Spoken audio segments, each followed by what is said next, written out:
Manzilimiz Fathobod chorrahasi Imran Building loyihasi Shayxul Olam masjidi yon tomonda joylashgan 9 qavatli elitniy monolitniy lifli domning 5-qavatdan 85 metr kvadratdan tashkil topgan Yevro ta'mirlangan, jihozlangan 3 xonali qilingan xonadonimizni bugun siz bilan birgalikda ko'rib chiqamiz. Asosiy kraverish qismidan bizni prixojlari qilingan koridor qismimiz kutib oladi hamda kraverishdan kattagina hol qismimiz, TV zonalarimiz qilingan, mehki zona uchun joylarimiz qoldirib ketilgan. Proyektni esa batafsil ko'rib chiqamiz. Umumiy holatdagi sanuzel, kuxnya, kattalar yotoqxonasi, mehmonxona hamda bolalar yotoqxonasi. Ko'rishni bolalar yotoqxonasidan boshlaymiz. Ichki eshiklarimiz zakasnoy MDF, devorlarimiz mo'ysha bo'ylarda ishlov berilgan.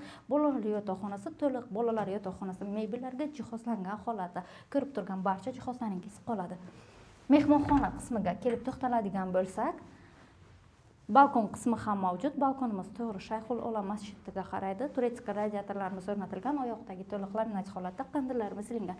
Asosiysi domimiz to'liq foydalanishga topshirilgan kadastr hujjatlarimiz tayyor holatda. Kattalar yotoqxonasi,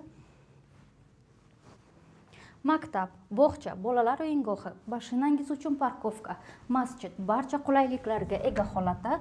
Kuxnya qismimiz, turetska radiator, gazoplita, vытяжка, sirali mashinka, xolodilnik, kattagina mehki zona uchun joylarimiz mavjud holatda. Umumiy holatdagi sanuzel qismiga kelib to'xtaladigan bo'lsak, pastdan tepagacha to'liq kafel qilingan qo'shimcha garisonlarimiz mavjud. Ushbu hujjatda 2 xonali umumiy 85 metr kvadratdan tashkil topgan 3 xonali xonadon